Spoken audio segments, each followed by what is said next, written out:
प्रभु के वचन को सुनने के लिए बैठे हैं। आज परमेश्वर हमसे बात करेगा। मैं इस समय में हमारे प्रभु दास पास्टर सन्मुगम को बुलाना चाहता हूं। आप लोग सब उनको ताली बजाकर स्वागत करें। आगे के समय बोलेंगे। हमारे बीच में मुकेश ब्रदर अंग्रेजी से हिंदी में ट्रांसलेट करेंगे। ताली बजाकर स्वागत। Praise the Lord. Glory to the name of the Lord. महान परमेश्वर के नाम को महिमा मिले। I am very happy to be with you this morning. आज की सुबह मैं आप सभी के साथ होकर बहुत आनंदित हूँ। I have been praying and waiting for God's time for me to be here. मैं परमेश्वर से प्रार्थना कर रहा था कि मैं प्रभु के समय पे यहाँ पर मैं उपस्थित होना चाह रहा था। After many years, God gave me that chance today. कई वर्षों के बाद आज वो दिन परमेश्वर ने मुझे दिया है।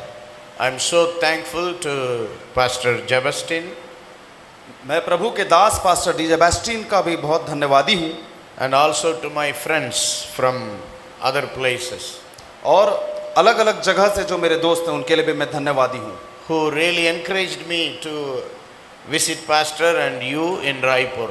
जिन्होंने मुझे बहुत प्रोत्साहित किया रायपुर की कलीसिया में आकर यहाँ पर सेवा देने के लिए। This morning we are going to meditate the Word of God from Mark chapter 14 verses 3 to 9. मरकुस रचित सुसमाचार उसका 14 का 3 से 9 तक हम आज मनन करने जा रहे हैं। Here we see a woman anointing Jesus. यहाँ पर एक स्त्री के बारे में हम देखते हैं। And while he was in Bethany in the house of Simon the leper, sitting at the table, a woman came with an alabaster jar of fragrant oil of spikenard. It was very valuable, but she broke the jar and poured it on his head. And among them some were indignant and said, "Why was this fragrant oil wasted? For it might have been sold for more than 300 silver pieces and given to the poor." And they complained against her. And Jesus said, "Let her alone. Why do you trouble her? She has done a good deed to me. For you always have the poor with you, and whenever you want, you can do good to them, but you will not always have me. She has done what she could. She has come beforehand to anoint my body for burial. Truly I say to you, in the whole world, wherever this gospel is preached, what she has done will also be spoken of in memory of her." जब वह बैतनिया में शमौन कोड़ी के घर पे भोजन करने को बैठा हुआ था, तब एक स्त्री संगमरमर के पात्र में जटामांसी का बहुमूल्य शुद्ध इत्र लेकर आई और पात्र तोड़कर इत्र को उसके सिर पर उंडेला। परंतु कोई कोई अपने मन में रिसियाकर कहने लगे, इस इत्र का क्यों सत्यानाश किया गया, क्योंकि यह इत्र तो 300 दिनार से अधिक मूल्य में बेचा जाकर कंगालों में बांटा जा सकता था। और वे उसको झिड़कने लगे। यीशु ने कहा, उसे छोड़ दो, उसे क्यों सताते हो? उसने तो मेरे साथ भलाई की है। कंगाल तुम्हारे साथ सदा रहते हैं और तुम जब चाहो उनसे भलाई कर सकते हो, पर मैं तुम्हारे साथ सदा न रहूंगा। जो कुछ वह कर सकी उसने किया। उसने मेरे गाड़े जाने की तैयारी में पहले से मेरी देह पर इत्र मला है। मैं तुमसे सच कहता हूं कि सारे जगत में जहां कहीं सुसमाचार प्रचार किया जाएगा, वहां उसके इस काम की चर्चा भी उसके स्मरण में की जाएगी। This passage is very important passage. ये जो वचन है एक बहुत महत्वपूर्ण वचन है। This incident what we just read happened just before Jesus' death. ये जो घटना है यीशु मसीह के मृत्यु के समय में जाने के पहले की घटना है। I want to give a title for this sermon. मैं इस जो वचन है इसको एक नाम देना चाहता हूं, Accepted worship. ये है स्वीकृत किया हुआ आराधना। worship that God accepts or heaven accepts. एक ऐसी आराधना जिसे परमेश्वर और स्वर्ग ग्रहण करता है। When we come to worship the Lord on every Sunday or whenever we gather as church, जब कभी हम रविवार को कलीसिया में परमेश्वर की आराधना के लिए आते हैं या किसी और दिन में कलीसिया में शामिल होते हैं, we pray, we sing, we do praise God. हम प्रार्थना करते हैं, हम परमेश्वर की आराधना करते हैं, उसके गीतों को गाते हैं। We recite verses, we dance, we give offerings. हम परमेश्वर के वचन का प्रचार को सुनते हैं और करते हैं और परमेश्वर के सामने अपने दानों और भेंटों को लेकर आते हैं और उसके गीतों को गाकर आराधना करते हैं। We meditate on the word of God. और हम परमेश्वर के वचन पर ध्यान करते हैं। We love one another, serve one another, bless one another. हम एक दूसरे को प्यार करते हैं, एक दूसरे की सेवा करते हैं और एक दूसरे को आशीष देते हैं। From the beginning till the end, from the opening prayer to the closing prayer and benedictions, शुरुआत से लेकर आखिरी तक, प्रारंभ से लेकर अंत तक, everything is worship. जो कुछ हम करते हैं वो परमेश्वर की आराधना है। Some people think that when we stand and sing some songs closing our eyes, that is the worship time. No. कुछ लोग सोच सकते हैं, कुछ लोग ये समझते हैं कि हम जब अपने हाथों को उठाकर कुछ गीतों को गाकर परमेश्वर के आराधना करते हैं वही बस आराधना है। एक्चुअली ऐसा नहीं है। When we come together as church, जब हम कलीसिया में आते हैं एक साथ, whether it is small group or big gathering, चाहे वो थोड़े ही लोग हो या बहुत ज्यादा लोग हो, everything we do with the Lord, do for the Lord, is worship unto the Lord. हम जो कुछ भी करते हैं परमेश्वर की महिमा के लिए वो है परमेश्वर की आराधना। Hallelujah. Hallelujah. From the beginning till end, everything is worship unto the Lord. शुरुआत से लेकर अंत तक जो कुछ भी हम क्रिया करते हैं वो परमेश्वर की आराधना है। So everything must be done with a love, with a devotion towards God. तो जो कुछ हम करते हैं वो बहुत प्रेम से और बहुत समर्पण के साथ करने की आवश्यकता है। And some people think that only on Sunday is worship. कई लोग सोचते हैं कि सिर्फ रविवार को ही आराधना होती है। Worship is every day, not only on Sunday. तो केवल रविवार के लिए नहीं, हर दिन के लिए परमेश्वर की आराधना करना होगा। Worship is not just one day or only in Sunday, it is every day. केवल रविवार के लिए आराधना नहीं है, हर एक दिन के लिए, सप्ताह के सभी दिन के लिए आराधना है। Romans chapter 12 verses 1 and 2 says, no need to read. Romeo उसका 12वां अध्याय उसका पहला और दूसरा कहता है, Offering our bodies, offering our life unto God as living sacrifice is the spiritual act of worship. अपने शरीर को एक जीविता बलिदान के तौर पर परमेश्वर के सामने चढ़ा दो। So it is not only one day, it is every day. ये केवल एक दिन के लिए नहीं है, ये हर दिन के लिए है। Our lifestyle is worship style. हमारा जो जीवन है वो परमेश्वर का आराधना वाला जीवन होना चाहिए। Hallelujah. Hallelujah. However we think, whatever we speak, and whatever we do, the way we behave and live, everything becomes worship unto the Lord. जो कुछ हम सोचते हैं, जो कुछ हम बोलते हैं, जो जैसा हम व्यवहार करते हैं, वो हर चीज से परमेश्वर की आराधना निकलनी चाहिए। If you think according to the Bible, if you think in a way which pleases God, it is a worship unto God. अगर आप परमेश्वर के वचन के अनुसार विचार करते हैं और परमेश्वर को प्रसन्न करने वाले कामों को करते हैं, इसका मतलब आप परमेश्वर की आराधना कर If रहे you हैं। speak according to the Bible, if you speak anything pleasing to God, that is worship Lord. जब आप बोल रहे हैं तो ऐसा बोल रहे हैं जब परमेश्वर उससे खुश हो रहा है, इसका मतलब हम परमेश्वर की आराधना कर रहे हैं। If you do anything according to the word of God, that becomes worship unto God. जो कुछ भी आप परमेश्वर के वचन के अनुसार करते हैं वो परमेश्वर के लिए आराधना है। It is not only the way we sing, it is the way we live. ये सिर्फ गीत गाने के बारे में नहीं है, ये परमेश्वर के लिए जीने के विषय में भी है। So worship style is our lifestyle. तो जो आराधना का जो तरीका है वो जीने का तरीका है।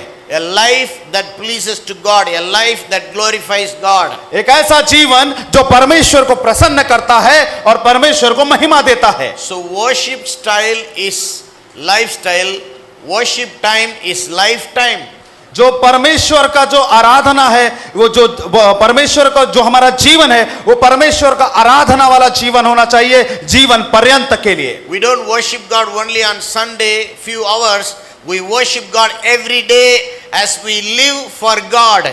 हम परमेश्वर की आराधना केवल रविवार को आकर नहीं करते, हम परमेश्वर की आराधना अपने जीवन को जीते हुए जिंदगी भर करते हैं। Here in this passage we see a beautiful narration of a woman who worshipped Jesus. इस वचन में एक बहुत ही सुंदर रूप से वर्णन किया गया है कि किस प्रकार से एक स्त्री ने यीशु मसीह की आराधना की। Verse 3 says, it happened the place called Bethany. उसका तीसरा कहता है बतन्याह नामक स्थान में ये घटना हुई। That was the place where Martha and Mary, Lazarus, they lived. यहाँ पर मरियम है वहाँ पर, और लाजरस जिसको जिलाया गया था, वो सब लोग वहाँ पर हैं। Jesus often visited this place. यीशु मसीह वहाँ ज्यादातर जाया करते थे। Some scholars believe that John chapter 12, Matthew chapter 26 expresses the same incident. यूहन्ना रचित सुसमाचार 12 और मत्ती रचित सुसमाचार में इसके बारे में वर्णन किया गया है। And it happened in the house of Simon. और ये समौन के घर में ये घटना हुई है। Bible records here Simon the leper. वहां पर समौन जो कोढ़ी था उसके बारे में यहाँ पर बताया गया है, ये उसके घर की घटना है। Which means he was not leper at that time. इसका मतलब जब ये घटना हुई उस समय समौन कोढ़ी नहीं था। Because leper cannot live with the people in the community. क्योंकि उस समय ऐसा प्रचलन था, कोई भी कोढ़ी व्यक्ति कभी भी असाधारण लोगों के बीच में, आम लोगों के बीच में रहकर नहीं बैठ सकता। So he was healed. तो इसका मतलब जब वो स्थान पे बैठा था वो चंगा होकर बैठा था। Who healed him? उसको किसने चंगा किया? Jesus. Yeshu Masih. Hallelujah. Hallelujah. Jesus the healer. यीशु मसीह चंगा करने वाले ने। The most powerful name in the whole universe is Jesus. इस पूरी दुनिया में सबसे शक्तिशाली नाम यीशु मसीह है। In the heavens, on the earth, everywhere, the most powerful name is Jesus. स्वर्ग में और पृथ्वी में और उस पूरे दुनिया में एक ही नाम है जो सबसे सर्वशक्तिशाली नाम है, वो है यीशु।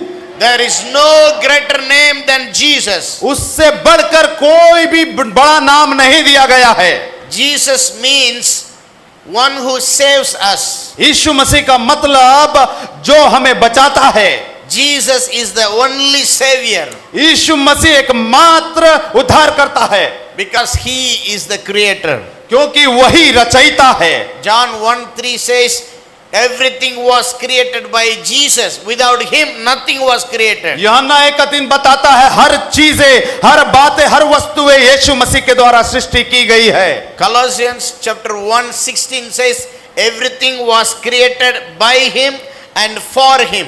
कुलुसियों 1:16 बताता है हर बातें उसके द्वारा सृजी गई है और उसके लिए सृजी गई है। Jesus is the creator God. यीशु मसीह रचयिता परमेश्वर है। Jesus is the sustainer. He is the one who protects and provides for all of us. यीशु मसीह ही एक ऐसा परमेश्वर है जो हमारे लिए सब बातों का प्रावधान करता है और हमारी रक्षा करता है। He is equal with God the Father. वो परमेश्वर पिता के तुल्य है। He is the one who sent the Holy Spirit receiving from the Father. ये वही व्यक्ति है, वही यीशु है जिसने पवित्र आत्मा को हमारे जीवन में इस स्थान पर, पृथ्वी पर भेजा है। Jesus is one of the triune God. यीशु मसीह त्रिएक परमेश्वर में से एक है। God in three persons, one in three, three in one. परमेश्वर त्रिएक है और एक ही त्रिएकता में है। So Jesus was from the beginning with the Father and the Holy Spirit. तो यीशु मसीह पिता के साथ और पवित्र आत्मा के साथ शुरुआत से ही था। Co-equal with them and co-eternal with them. उन्हीं के समानता में और उन्हीं के साथ अनंतता में। God the Father sent Jesus to this earth. परमेश्वर पिता ने यीशु मसीह को इस पृथ्वी को बचाने के लिए भेजा। According to Godhead, triune God's predestination, decision, Jesus willingly, voluntarily came down to this earth. त्रिएक परमेश्वर के विचार में आया, मानव जाति को बचाना है और यीशु मसीह स्वयं की इच्छा से मानव जाति को बचाने के लिए इस पृथ्वी पर आए। For two reasons: दो कारणों से। to reveal who God is and to save us. पहला, परमेश्वर को मनुष्यों के बीच में प्रकट करे और दूसरा, हम सब की जान को, हमारी आत्मा को नाश होने से बचा ले। God sent His Holy Spirit on Mary, a virgin woman.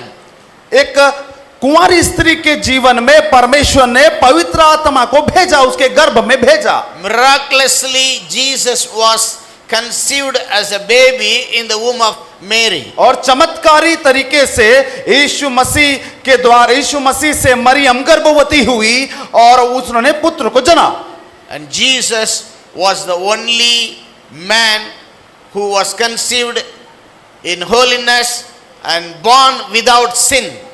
यीशु मसीह ही एक ऐसे परमेश्वर या एक ऐसे व्यक्ति है जो बिना पाप के, बिना मानुषिक शारीरिक संबंध के इस संसार में आए।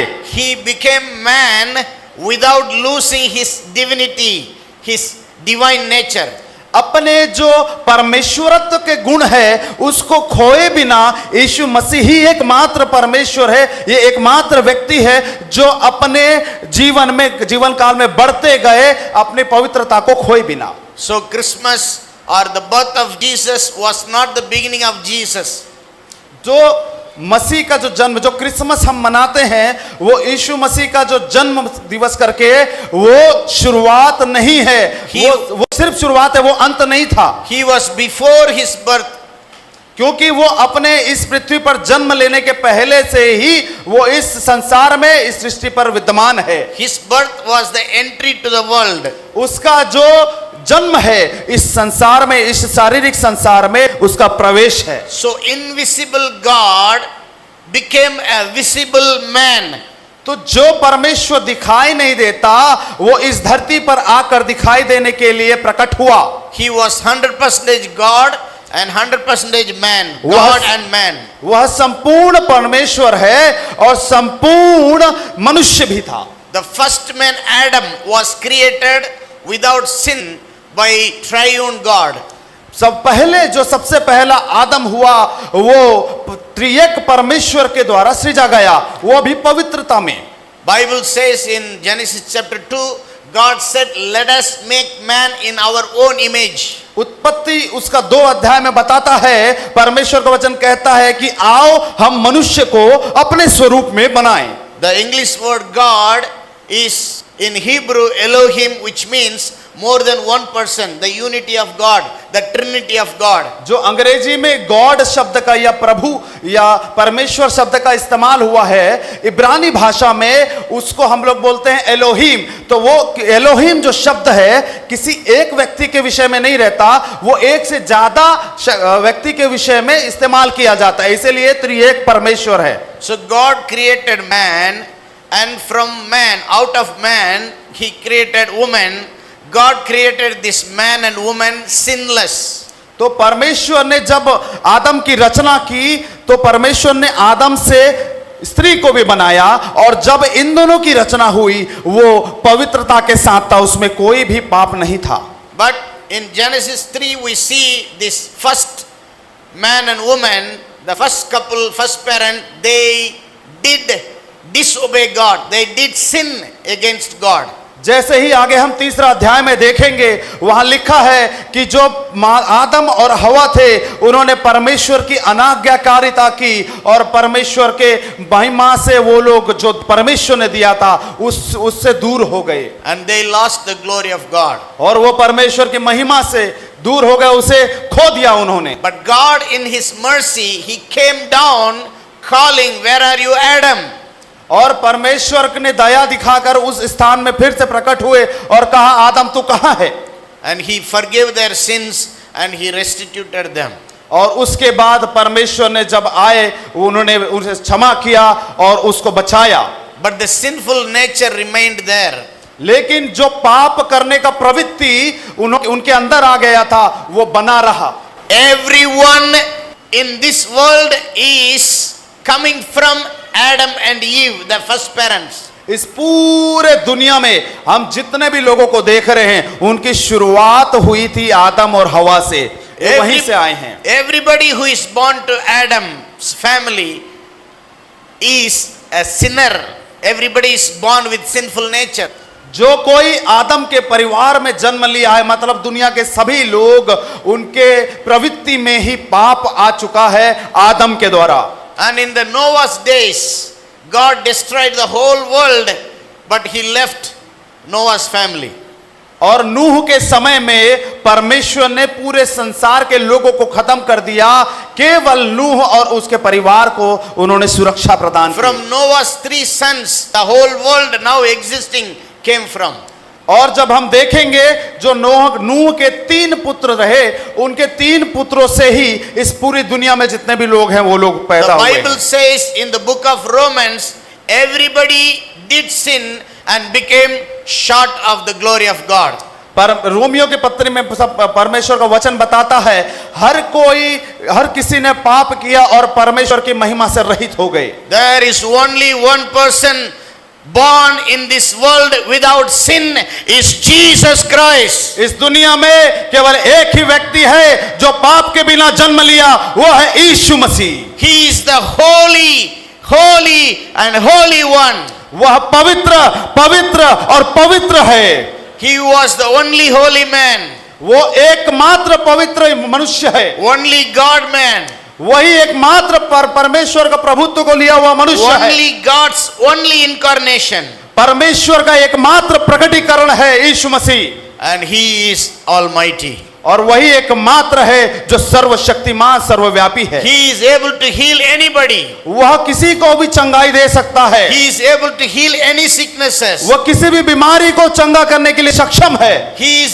the only authorized person to forgive the sins of human beings. वही एकमात्र अधिकार प्राप्त किया हुआ परमेश्वर है जो पाप की क्षमा दे सकता है। He was born to die for yours and my sins. वह इस संसार में जन्म लिया आपके और मेरे पापों की क्षमा के लिए। Before he was going to the cross, वो क्रूस पर जाता उसके पहले he was invited to this man Simon's house for dinner. वो इस शमौन नामक व्यक्ति के घर में उसको आमंत्रण दिया गया था। Jesus had already healed Simon from his leprosy. क्योंकि शमौन जो कोढ़ी था, यीशु मसीह ने उसको पहले ही चंगाई दे दी थी। Bible says Jesus is the same yesterday, today and forever. परमेश्वर का वचन बताता है कि परमेश्वर जो पहले था और वो आज है और युगानुयुग एक सा रहता है। Hallelujah. Hallelujah. If he could heal leprosy out of Simon, he can heal all of us from any disease we have right now. अगर शमौन पतरस जो कोढ़ी था उसके बीमारी को यीशु मसीह उस समय में चंगाई दे सकता था, तो आज भी यीशु मसीह सक्षम है कि हम में से किसी के जीवन में भी बीमारी हो उसे वो चंगाई दे सकता है। Hallelujah. Hallelujah. How many of you believe that? आप में से कितने लोग इस बात पर विश्वास करते हैं? Amen. Everybody say with me, Jesus is the same yesterday, today and forever. सभी मेरे साथ दोहराए, यीशु मसीह पहले और अभी और युगानुयुग के लिए एक समान है। Jesus can heal today. यीशु मसीह आज चंगाई दे सकता है। Jesus can heal me. यीशु मसीह मुझे चंगा कर सकता है। Your neighbor, Jesus can heal you. अपना नाम लीजिए और बोलिए, यीशु मसीह आपको चंगा कर सकता है। मुकेश सोना, यीशु मसीह आपको चंगा कर सकता है। Hallelujah. Hallelujah. Keep your hands on your head and say, Jesus can heal me. यीशु मसीह से बोले, यीशु मसीह मुझे चंगा कर सकता है। Yeah, continue to believe, and I pray that Jesus will heal all your sicknesses. आप लगातार विश्वास करें और मैं प्रार्थना करूंगा परमेश्वर आपको जरूर चंगाई देगा। Whoever is watching online, I am telling you, Jesus can heal you, whatever problem or sickness you have. जो कोई ऑनलाइन हमें देख रहे हैं, मैं आपको आज बताना चाहता हूं, आपको चाहे किसी भी प्रकार की बीमारी क्यों ना हो, यीशु मसीह आपको चंगा कर सकता है। Just believe in the name of Jesus. Call upon Jesus. केवल उसके नाम पर विश्वास करे, उसको पुकारे और कहे, यीशु मुझे चंगा कर। Because Jesus is the name above all names. क्योंकि यीशु मसीह वो नाम है जो सबसे सर्वश्रेष्ठ नाम है। He was born for us. वो हमारे लिए जन्म लिया। He died for us. हमारे लिए मारा गया, He died for our sins. हमारे पापों के लिए मारा गया, He took away all our punishments. हमारे सारे दंड और अपराध को उसने अपने ऊपर ले लिया। He died means he did not become nothing. He did not cease to be a person. वो मरा इसका मतलब ये नहीं है कि उसने कुछ नहीं किया करके बस मर गया करके नहीं है। Death means separation. इसका मतलब एक अलगाव को दिखाता है। He came out of the body. वो शरीर से बाहर आया, He bore all our sins, took the punishment on his body, and he came out of the body. उसने हमारे सारे अपराधों और पापों को अपने शरीर में ले लिया और शरीर से बाहर आ गया। His body was buried, but he remained alive. उसका शरीर जो है जरूर दफनाया गया था लेकिन वो जीवित था। That's why he said on the cross, Father, I give my spirit to you, unto your hand. इसीलिए उसने कलवरी क्रूस पर कहा, पिता मैं अपनी आत्मा तेरे हाथों में देता हूं, तुझे देता हूं। When Bible says Jesus died for our sins, it means he came out of the body and his spirit was with the Father, under the custody of the Father. और जब हम कहते हैं कि यीशु मसीह हमारे पापों के लिए मरा गया, तब उसने शरीर में हमारे पापों को लिया था लेकिन उसकी आत्मा पिता के पास थी। And Bible says the third day after his death he resurrected from the dead. और परमेश्वर का वचन बताता है कि तीसरे दिन वो अपनी मृत्यु से पुनरुत्थान को प्राप्त किया था। Hallelujah. Hallelujah. Which means he came back to the body and became alive. इसका मतलब उसकी आत्मा फिर से उस शरीर में आ गया और वो जी उठा। He never ceased to be God. वहां पर वो परमेश्वरत्व होने के गुण को नहीं खोया था। He was God. वो परमेश्वर था। He became man, which means he took body. वो शरीर में आया, इसका मतलब एक मनुष्य बना, मतलब एक शरीर को उसने धारण किया था। And he died for us, which means came out of the body. और जब वो मारा गया, जब पाप के लिए हमारे मारा गया था, तब वो फिर से उस शरीर से बाहर आ गया था। And he resurrected on the third day. और तीसरे दिन जी उठा। Which means he came again to the body इसका- and he is living forever now. इसका मतलब वो फिर से शरीर को धारण किया और सदा काल के लिए आज तक जीवित है। Hallelujah. Jesus lives forever and ever and ever. यीशु मसीह सदा काल के लिए जीवित है। Death could not hold him. मृत्यु उसे जकड़ ना पाई, The grave could not stop him. उसको कब्र जकड़ ना पाई। He became alive on Sunday. रविवार के दिन वो जी उठा। That's why all over the world most of the people are worshiping Jesus on Sunday, because Sunday is the resurrection day. इसीलिए इस पूरी दुनिया में रविवार के दिन में लोग उसकी आराधना करते हैं, क्योंकि यही वो दिन था जब यीशु मसीह मुर्दों में से जी उठा था। And Jesus is alive every day. और आज हर दिन यीशु मसीह जीवित है। So we worship him every day. इसलिए हम हर दिन उसकी आराधना करते हैं। Hallelujah. Hallelujah. And 40 days he was on the earth और 40 दिन मृत्यु से जी उठने के बाद वो इस पृथ्वी पर रहे, with the same body, resurrected body. और उसी पुनरुत्थान प्राप्त किए हुए शरीर के साथ His body was transfigured, transformed. और उनका शरीर परिवर्तन हुआ। It was not the same body as he had before death. लेकिन वो ये शरीर नहीं था जो मृत्यु के पहले जो था, उनका शरीर बदल चुका था मृत्यु से जी उठने के बाद। It was a new transfigured body. ये एक नया परिवर्तित शरीर था, रूपांतरित शरीर था। He is the first fruit of resurrection. वो पहला फल था पुनरुत्थान का। Many people will say, who knows what happens after death? Who is going to come back? कई लोग सोचते हैं मरने के बाद कौन जानता है क्या होगा, किसने देखा है करके। And Jesus lived a life just like us and died and rose again on the third day, and he proved there is a life after death. यीशु मसीह ने यह साबित किया, वो हमारे साधारण मनुष्यों की तरह इस संसार में जिया था और साधारण मनुष्यों की तरह मरा जरूर था, लेकिन मृत्यु से जी उठकर यीशु मसीह ने यह साबित कर दिया कि मरने के बाद भी एक जीवन है। Hallelujah. Hallelujah. He lived 40 days on this earth and appeared to many people and proved that he was alive. 40 दिन तक अपने पुनरुत्थान के बाद, जी उठने के बाद 40 दिन तक हमारे ऐसे लोगों के बीच में यीशु मसीह चलता रहा और ये साबित किया कि मृत्यु के बाद भी जीवन है। Apostle Paul writes in his epistles, पौलुस अपने पत्रियों में लिखता है, Jesus appeared to Paul finally, एक समय में यीशु मसीह ने पौलुस को दर्शन दिया and he says at the same time Jesus appeared to 500 people. और वचन बताता है जिस समय पौलुस को दर्शन मिला यीशु मसीह का, उसी समय में 500 लोगों के लगभग लोगों को यीशु मसीह दूसरे स्थान पर दर्शन दिया था। Actually it says more than 500 people. Actually बताता है कि 500 से भी ज्यादा लोगों को यीशु मसीह दिखाई दिया। So Jesus is alive. इसका मतलब यीशु मसीह जीवित है। After 40 days he went to heaven. 40 दिन के बाद यीशु मसीह का स्वर्गारोहण हो गया। Before going to heaven, he called his disciples to the same place, Bethany. बतनिया में अपने स्वर्गारोहण के पहले यीशु मसीह ने अपने चेलों को बुलाया And he told them, go into all the people groups and tell them about me, preach my gospel. और उसने बोला एक एक को अपने साथ लेकर पूरे दुनिया के छोर तक जाओ और मेरे नाम का सुसमाचार सुनाओ। Identify whoever is believing, you collect them and baptize them. ऐसे लोगों को अपने पास बुलाओ जो विश्वास करता है, उन्हें बपतिस्मा दो। Baptize them in the name of the Father and of the Son and of the Holy Spirit. वो जो विश्वास करता है उनको बपतिस्मा दो, पिता, पुत्र और पवित्र आत्मा के नाम से।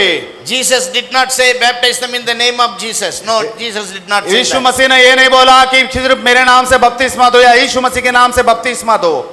He commanded us to baptize in the triune name of God. उन्होंने यीशु मसीह ने बोला त्रिएक परमेश्वर के नाम से बपतिस्मा देना है। And he told his disciples to teach other disciples all the teachings Jesus taught them. और उन्होंने बोला अपने चेलों से कि और भी जो चेले बनाए जा रहे हैं या और जो दूसरे चेले आपके आगे आने वाले हैं, उन सबको वो शिक्षा दो जो शिक्षा मैंने तुम्हें दी है। And he commanded them, you must follow all my teachings, and the same way you must help all other disciples to follow all my teachings. और जो शिक्षाएं मैंने तुम्हें दी है उसका आज्ञा पालन पहले स्वयं करो और उसके साथ साथ जो चेले बन रहे हैं उन सबको भी उस आज्ञा का पालन करना सिखाओ। He commanded them to obey Jesus. और उसने बोला कि यीशु मसीह की आज्ञाकारिता को प्राप्त करने के लिए उनको बोलो।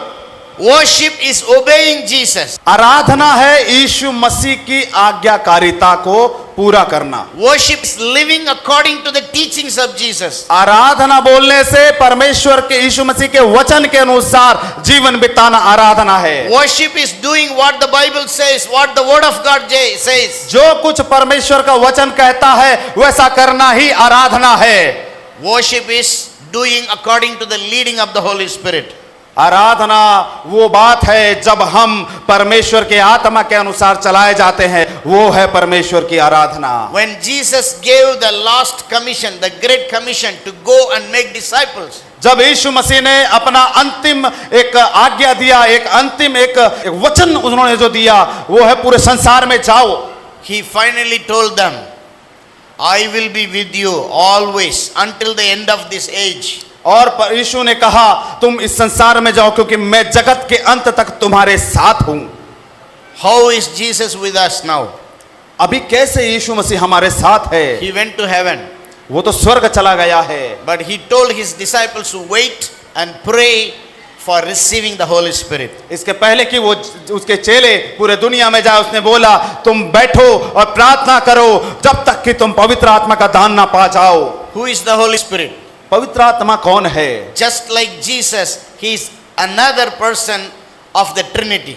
यीशु मसीह की तरह वह भी एक व्यक्ति है त्रिएकता का, वह भी एक परमेश्वर है त्रिएकता में। One God lives as three persons, Father, Son and Holy Spirit. एक परमेश्वर बोलने से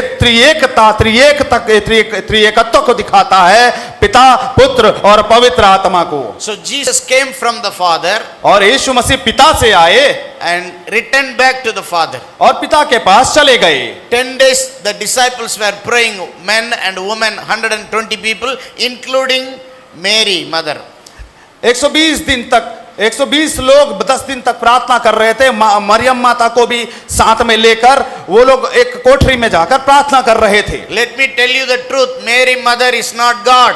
मैं आपको एक सच्चाई बताता हूं, यीशु मसीह को जन्म दी हुई मरियम परमेश्वर नहीं है। Nowhere in the Bible it says to pray to mother Mary. No need to pray to mother Mary. क्योंकि बाइबल में ऐसा कहीं भी नहीं लिखा कि मरियम से माता मरियम से प्रार्थना करो। No use to pray to mother Mary. क्योंकि माता मरियम से प्रार्थना करने का कोई भी फायदा नहीं होगा। It is meaningless, it is waste to pray to mother Mary. इसका कोई भी मतलब नहीं बनता और ये हमारा समय का बर्बादी होगा अगर हम प्रार्थना कर रहे हैं माता मरियम से। She was a holy woman and God was conceived in her womb. That's all. वो एक पवित्र स्त्री थी और परमेश्वर ने उनके गर्भ से इस पृथ्वी पर जन्म लिया, ये बिल्कुल सत्य है। She gave birth to Jesus. That's why she is called Mother Mary. Otherwise, she is equal to other women. उन्होंने यीशु मसीह को जन्म दिया, इसलिए उनको माता मरियम करके बुलाते हैं, नहीं तो वो सब सामान्य लोगों की तरह ही थी। So Jesus once said to his disciples, तो एक बार अपने चेलों से यीशु ने कहा था, who is my mother? कौन है मेरी माता? Who are my brothers and sisters? कौन है मेरे भाई और बहन? Anyone who is receiving the word of God and living according to the word of God is my mother and brothers and sisters. हर एक व्यक्ति जो परमेश्वर के वचन को प्राप्त करता है और परमेश्वर के वचन के अनुसार अपने जीवन को बिताता है, वही है मेरे भाई, मेरी माँ, मेरी बहन। For Jesus, God Jesus, there is no father, there is no mother. परमेश्वर यीशु मसीह के लिए कोई पिता नहीं है, कोई माता नहीं है। He is the father of all creations. वही पूरी सृष्टि का परमेश्वर पिता है। He is the mother for all his children. वही अपने सारे दुनिया के बच्चों के लिए माँ है। Mary mother cannot be the mother of Jesus. माता मरियम यीशु की माँ नहीं हो सकती थी। God used her to send Jesus as a baby boy. केवल परमेश्वर ने उसका इस्तेमाल किया यीशु मसीह का इस पृथ्वी पर मनुष्य रूप में प्रकटीकरण और जन्म लेने के लिए। That was a privilege and blessing for her. ये उनके लिए, मरियम के लिए एक बहुत बड़ा एक आशीष था। You carefully read Acts chapter 1, including Mary, Mother Mary. They were all 120 people praying to God to receive Holy Spirit. अगर प्रेरितों के काम को ध्यान से उसका पहला अध्याय पढ़ेंगे तो वही माता मरियम भी उस सारे चेलों के साथ में बैठकर परमेश्वर से प्रार्थना कर रही थी। On the 10th day, the day of Pentecost, पेंतिकोस के दिन जो 10वां दिन है, Jesus received the Holy Spirit from the Father and sent on these 120 disciples, Yeshu including Masih Mary. ने परमेश्वर पिता से पवित्र आत्मा को प्राप्त करके और उस पवित्र आत्मा को अपने 120 चेलों के ऊपर भेज दिया। Hallelujah. Hallelujah. So Jesus is with us always through the Holy Spirit. इसलिए यीशु मसीह आज हम सब के साथ सदा के लिए है अपने पवित्र आत्मा के रूप में। John 14:23 says, we will come and live among them or within them. 14 यूहन्ना 14 का 23 बताता है, परमेश्वर कहता है हम उनके मध्य में, उनके अंदर रहेंगे। When you receive the Holy Spirit or when you are born again, Jesus and the Father are coming and living within your spirit. और अब जब यीशु मसीह को आप ग्रहण करते हैं, जब पवित्र आत्मा आपके अंदर आता है, तब यीशु मसीह, पिता परमेश्वर और पवित्र आत्मा, त्रिएक परमेश्वर एक साथ आपके अंदर है। The Bible says you are the temple of God. और परमेश्वर का वचन कहता है आप परमेश्वर के मंदिर हैं। Hallelujah. Hallelujah. Without the Holy Spirit, no salvation, no Christian life. बिना पवित्र आत्मा के कोई उद्धार नहीं और कोई मसीह जीवन नहीं। When you really believe in Jesus, when you repent of your sin and the Holy Spirit gives you new nature and comes and lives within you.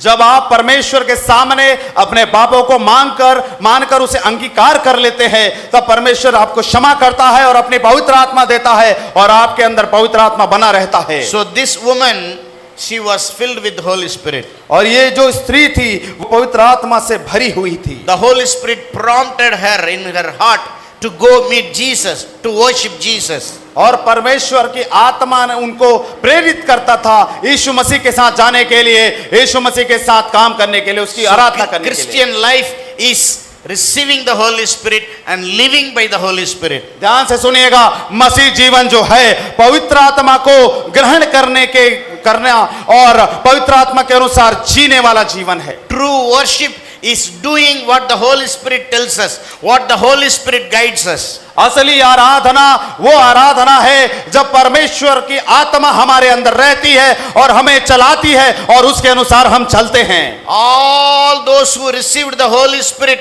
all over the world, we are one family, we are one church. और जिन लोगों ने जिन पूरे धरती पर पवित्र आत्मा को प्राप्त किया, हम एक परिवार है, हम एक ही कलीसिया है। Hallelujah. Hallelujah. Whether we speak Tamil or Hindi or Malayalam or English, whatever language, no problem. All who believe in Jesus, all who received the Holy Spirit, we are one family, all over the world, one church. अगर हो सकता है हम किसी अलग अलग भाषा और बोली से आने वाले हो, लेकिन जिन्होंने पवित्र आत्मा को प्राप्त किया है और परमेश्वर की आत्मा के चलाए अनुसार चलते हैं, वो एक परिवार है और सारे मिलकर एक कलीसिया है। Hallelujah. Hallelujah. If you don't understand what is the Holy Spirit, how to be baptized with Holy Spirit, you please better come and talk to Pastor Javastin. He will guide you. अगर आपको नहीं पता कि पवित्र आत्मा कौन है और पवित्र आत्मा कैसे काम करता है, तो कृपया प्रभु के दास यहाँ पर उपस्थित रहते हैं, उनसे आइए और उसके बारे में सीखिए और जानकारी प्राप्त करिए। Or simply go home, kneel down before Jesus and call upon Jesus. You say, Jesus, fill me with your Holy Spirit. Jesus will fill you with his Holy Spirit. पवित्र आत्मा जो पाया जाएगा वो एक वादा है, इसलिए आप अपने घर जाकर परमेश्वर के सामने घुटने टेककर प्रार्थना करें। अगर परमेश्वर तेरी आत्मा मेरे जीवन में दे और मेरे जीवन को तेरी आत्मा के सामर्थ्य से भर दे। Do you need healing? क्या आप चाहते हैं चंगाई? Do you need deliverance? आप छुटकारा पाना चाहते हैं? Do you need blessing? आप अपने जीवन में आशीष चाहते Do हैं? you need power? अपने जीवन में सामर्थ्य चाहते Do you हैं? need wisdom? अपने जीवन में बुद्धि चाहते हैं? Do you need anything? क्या आप कुछ भी चाहते हैं? If you have Holy Spirit, you have everything. अगर आपके अंदर पवित्र आत्मा है, आपके पास सब कुछ है। Receive the Holy Spirit, you will receive the whole blessing of God. आप पवित्र आत्मा को ग्रहण करें और हर प्रकार के आशीष जो परमेश्वर से आपको मिल जाएगी। Everybody lift up your hand and say, Lord, fill me with your Holy Spirit. अपने हाथों को उठाकर कहे, प्रभु मुझे अपनी आत्मा से भर दे। Hallelujah. Hallelujah. I want to encourage you, lay your hands on your children and pray, Father, fill them with your Holy Spirit. मैं आपको प्रोत्साहित करना चाहता हूं, अपने बच्चों के सिरों में हाथ रखे और उनके लिए प्रार्थना करे और कहे, पिता मेरे बच्चे को पवित्र आत्मा के सामर्थ्य से भर दे। That is the most powerful prayer in the world. ये सबसे शक्तिशाली प्रार्थना है इस पूरे दुनिया में। Receiving the Holy Spirit is the complete blessing of God. पवित्र आत्मा को ग्रहण करना परमेश्वर के सारे आशीषों को ग्रहण करना है। Because the Holy Spirit is going to transform our body when Jesus returns. क्योंकि जब यीशु मसीह का दोबारा आगमन होगा, तब पवित्र आत्मा ही है जो हमारे पूरे शरीर को परिवर्तित कर देगी, रूपांतरित कर देगी। The Bible says the same Jesus who was ascended to heaven will come back again to this world. परमेश्वर का वचन बताता है वही यीशु जो स्वर्गारोहण जिसका हुआ था, वो दोबारा इस दुनिया में आने वाला है अपने लोगों को लेने के लिए। Jesus is coming back soon. यीशु मसीह जल्द आने वाला है। First time he came as a savior to forgive sins. पहली बार जब वो आया एक उद्धारकर्ता के रूप में, पाप की क्षमा देने वाले के रूप में आया था। The second time he is coming as judge to judge everybody's sins. लेकिन दूसरी बार जब वो आएगा लोगों के गुनाह को न्याय करने के रूप में आएगा। If you don't believe Jesus, अगर आप यीशु मसीह को ग्रहण नहीं करते तो, if you don't receive the Holy Spirit, अगर पवित्र आत्मा को ग्रहण नहीं करते तो, if you are not part of God's family, God's church, अगर आप परमेश्वर की कलीसिया में नहीं है तो, if you are not in the right doctrine of God, अगर आप परमेश्वर के सही वचन के अनुसार जीवन नहीं बिता रहे तो you have to face Jesus and receive his judgment. आपको यीशु मसीह का सामना करना पड़ेगा और उसके न्याय का सामना करना पड़ेगा। He will take all his disciples, the true church who received the Holy Spirit, to heaven.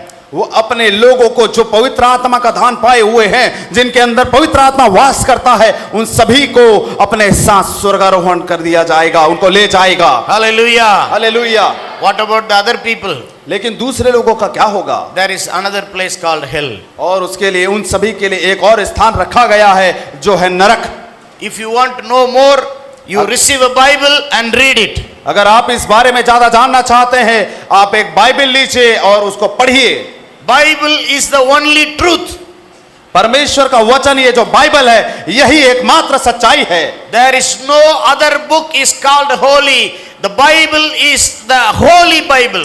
यहाँ पर और कोई किताब इस दुनिया में पवित्र नहीं कहलाई जाती या नहीं बुलाई जाती, केवल एक ही किताब है जो बाइबल है, उसे कहते हैं पवित्र Bible. Hallelujah. Hallelujah. I was born in a village in Tamil Nadu without knowing God. मैं तमिलनाडु के एक गांव में पैदा हुआ, परमेश्वर को मैं नहीं जानता था। I lived with so many superstitions. मैं बहुत सारे एक अलग प्रकार के विचारों में जी रहा था, रीति रिवाज में चल रहा था। I had no peace, no purpose, no enough food. I was struggling with poverty and sin. मेरे जीवन में कोई शांति नहीं थी, मेरे जीवन अशांति से भरा हुआ था, गरीबी की अवस्था में और पाप की अवस्था में मेरा जीवन चल रहा था। My village people were drunkard, fighting with each other. There was so much hatredness and darkness. मेरे गांव के लोग, सभी लोग शराब और अन्य प्रकार के नशों में लिप्त थे और वहां पर बहुत ही अंधकार का स्थान है और था और बहुत ही एक पाप वाला जगह था। In my days there was no electricity, nor there was no school. We were living literally in darkness, physically, mentally, spiritually. और मेरा जो गांव ऐसा जगह था जहां पे कोई स्कूल नहीं था, जहां पे कोई बिजली नहीं थी और वहां पर हर जगह जब देखो तो अंधकार ही अंधकार, मन में, विचार में, शरीर में, हर आत्मा में, हर प्रकार से अंधकार ही अंधकार था। Later government started schools in small huts under trees. School came. धीरे धीरे सरकार ने वहां पर पेड़ के नीचे और छोटे कुटिया बना बनाकर वहां पर स्कूल जो है शुरुआत की। Then slowly electricity came one by one. फिर धीरे धीरे बिजली वहां पर आया। Only in few houses they had electricity. सभी घरों में नहीं, एक एक घर कर करके धीरे धीरे धीरे किसी किसी के घर में बिजली, किसी के में नहीं। But there was no light in the community. There was no life in my community.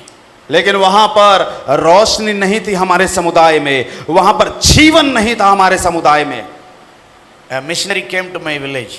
फिर एक दिन ऐसा होता है कि एक प्रभु का दास वहां पर आता है। He was doing many social works, helping people. वो बहुत से लोगों की सेवा कार्य में और लोगों को मदद करने के लिए वहां पर काम करता है। He was teaching children to read and write. छोटे छोटे बच्चों को वो पढ़ना सिखाता है, लिखना सिखाता है। Then he gave me a New Testament. और उन्होंने फिर एक दिन मुझे एक नया नियम दिया। He did not compel me. उन्होंने ये नहीं बोला कि इसको करो या पढ़ो या यीशु मसीह पर तुरंत विश्वास करो, कुछ भी नहीं बोला, बस नया नियम दिया। He did not force me. उन्होंने जबरदस्ती नहीं किया मेरे साथ। He did not convert me. उन्होंने मुझे कन्वर्ट भी नहीं किया, परिवर्तन, धर्म परिवर्तन भी नहीं He किया। loved me. वो मुझसे प्यार किया। He loved my community. मेरे समूह, मेरे समुदाय को प्यार किया। He rescued many people from drunkenness. उन्होंने बहुत से लोगों को शराब के नशे से बचाया। Most of my people were slaves to the landlords, rich people.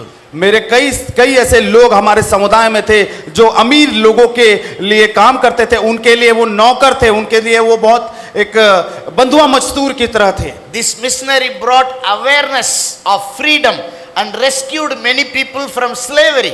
इस परमेश्वर के दास ने वहां पर लोगों को जागरूक किया, वहां पे लोगों को बहुत सारी चीजों के बारे में जानकारी दी और उनको उस बंधुआई से छुड़वा कर लेकर आए। He taught us how to bathe, how to do haircut, how to be clean. उन्होंने बताया किस तरह से आपको नहा के रहना है, साफ सुथरा रहना है, कटिंग करा के, दाढ़ी बना के, अच्छा साफ कपड़ा पहन के रहना है। He really served my community. और उन्होंने सच में हमारे समुदाय, हमारे समूह को, हमारे लोगों को सेवा किया। I had a question, why he's different, he's loving, he's serving my people. मेरे मन में एक विचार आता था, क्यों ये इंसान मेरे लोगों को प्यार कर रहा है, मेरे लोगों की सेवा कर रहा है। I asked him, why you are doing this? मैंने उनसे पूछा, आप ऐसा क्यों कर रहे हैं? He gave me the Bible. उन्होंने मुझे बाइबल दिया He said Jesus told him to do that. और उन्होंने बोला, यीशु मसीह ने मुझे ऐसा करने के लिए बोला I है। read the Bible. मैंने बाइबल पढ़ी God's word changed my heart. और परमेश्वर का वचन मेरा हृदय अपनी तरह आकर्षित कर लिया Jesus converted me. और यीशु मसीह ने मुझे परिवर्तित कर दिया। God's power, the Holy Spirit came into my life and changed my life. और परमेश्वर की सामर्थ्य आत्मा मेरे जीवन में आ गई और मेरे जीवन को बदल दिया। God healed me from sickness. और परमेश्वर ने मुझे सारी बीमारियों से चंगाई दिया। God forgave my sins. परमेश्वर ने मेरे सारे अपराधों को क्षमा किया God helped me to overcome sins. और परमेश्वर ने मुझे मदद किया मेरे सारे पापों से उबरने को। God gave me wisdom. परमेश्वर ने मुझे बुद्धि दी। Jesus saved me. Jesus loved me. Jesus changed me. यीशु मसीह ने मुझसे प्यार किया, यीशु मसीह ने मुझे चंगा किया और उसने मेरे साथ दिया। Nobody can convert anybody. कोई भी व्यक्ति किसी को परिवर्तन नहीं कर सकता। No one can do that. कोई मनुष्य एक दूसरे का परिवर्तन नहीं कर God सकता। converts. Jesus converts. केवल यीशु बदल सकता है। The word of God, Bible converts. परमेश्वर का वचन बदलता है। The power of God, the Holy Spirit converts. परमेश्वर की आत्मा और उसका सामर्थ्य लोगों के जीवन को बदलती है। Do you want a change in your life? क्या आप अपने जीवन में परिवर्तन को चाहते Do you हैं? want peace in your life? क्या अपने जीवन में शांति को चाहते हैं? Do you want power in your life? क्या अपने जीवन में सामर्थ्य को चाहते हैं? Do you want purpose in your life? क्या अपने जीवन में उद्देश्य को चाहते हैं? Do you want blessing in your life? क्या अपने जीवन में आशीष को चाहते हैं? Do you want satisfaction in your क्या life? अपने जीवन में संतुष्टि को चाहते हैं? Do you want real strength in your life? अपने जीवन में सच्ची सामर्थ्य को चाहते हैं? Do you want a real hope of life after death in your life? अपने जीवन में एक ऐसी उम्मीद को चाहते हैं क्या जो मरने के बाद भी हो? Jesus is the only way. यीशु मसीह एकमात्र उपाय है। Jesus said, I am the way, I am the truth, and I am the life. I alone, there is none. यीशु ने कहा, मार्ग, सत्य और जीवन मैं ही हूं, बिना मेरे द्वारा कोई पिता के पास नहीं जा सकता। Hallelujah. Hallelujah. And this woman was transformed just like me. और ये जो स्त्री थी वो मेरी तरह वो भी बदली थी। She came to Jesus. यीशु मसीह के पास वो आई They were all eating.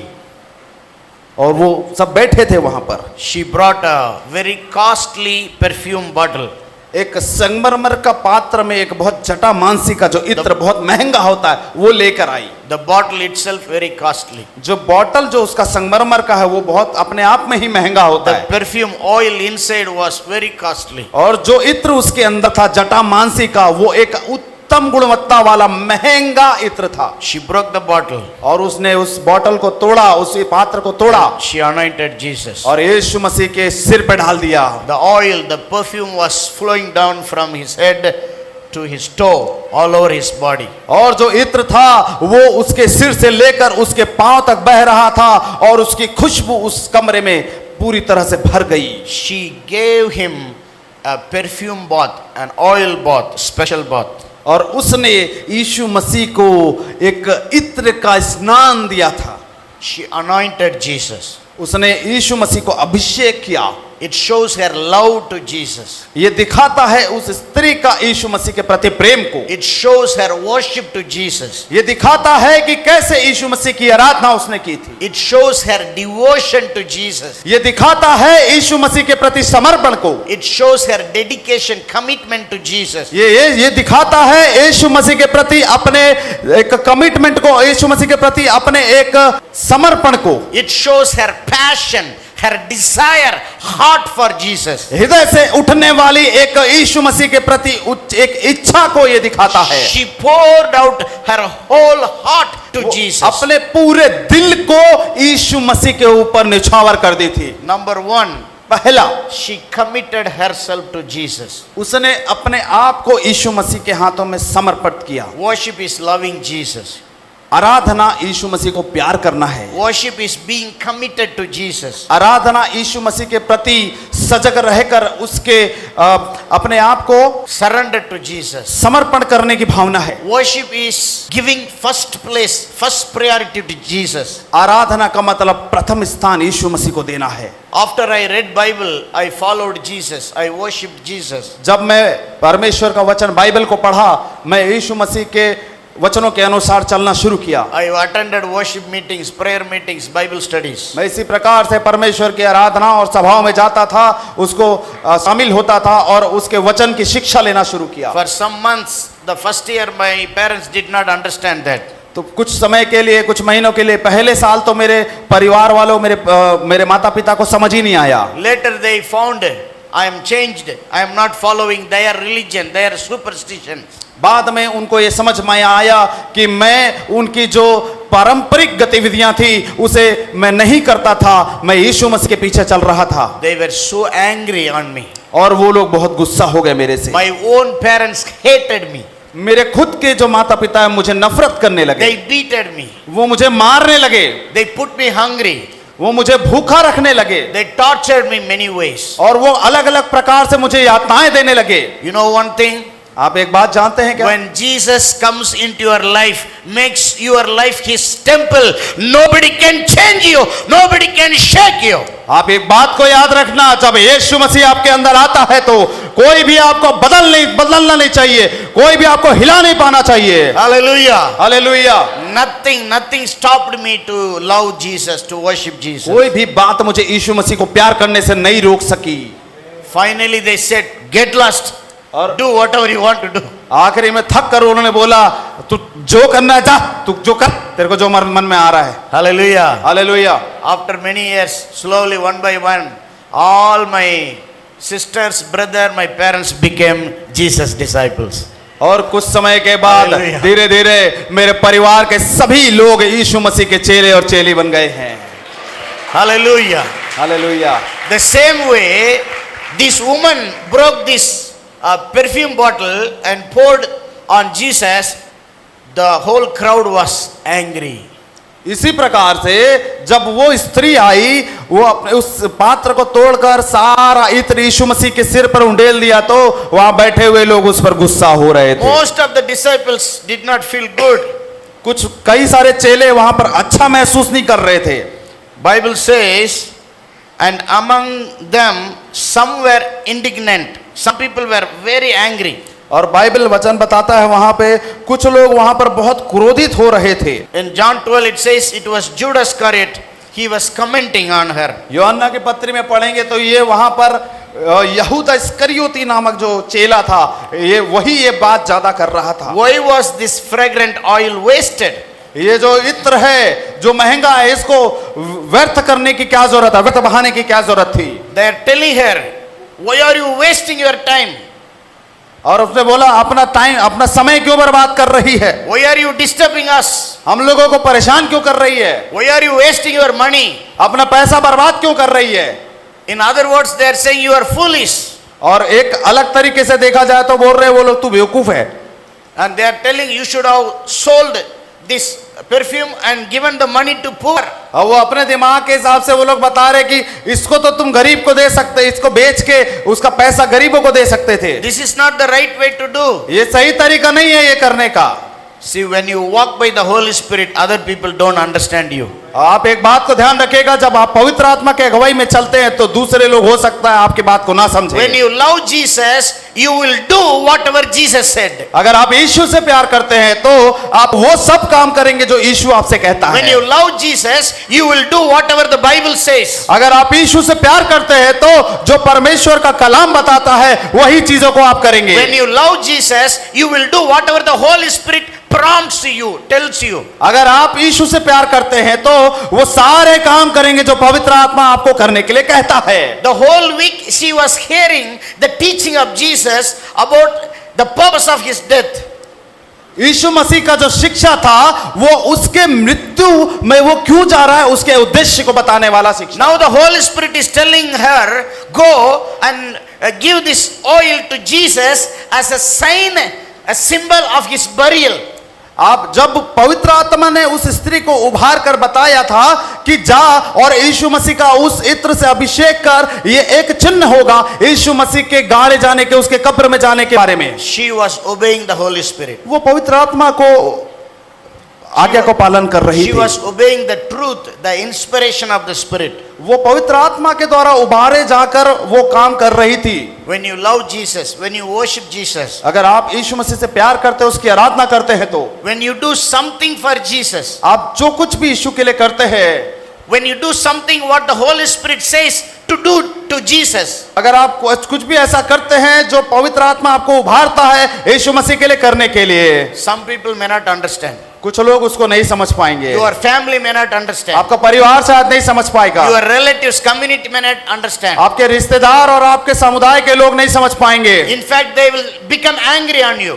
ऊपर से वो लोग आपके ऊपर गुस्सा हो जाएंगे, They will scold you. They will gossip you. आपको डांटेंगे, आपके बारे में बातें करेंगे, They will reject you. They will discourage you. आपको इनकार करेंगे और आपको हतोत्साहित करेंगे। When you live for Jesus, there will be a lot of disturbances by the evil spirit. यीशु मसीह के साथ आप जिएंगे तो आपके जीवन में दुष्ट आत्माओं के द्वारा बहुत सी प्रताड़ना आती है, But don't worry. लेकिन चिंता करने का जरूरत नहीं। Keep seeing Jesus. आप यीशु मसीह को देखते रहें, Keep focusing on Jesus. यीशु मसीह पर अपना ध्यान केंद्रित करें, Keep loving on Jesus. यीशु मसीह से प्यार करते रहें, Do what the Holy Spirit says.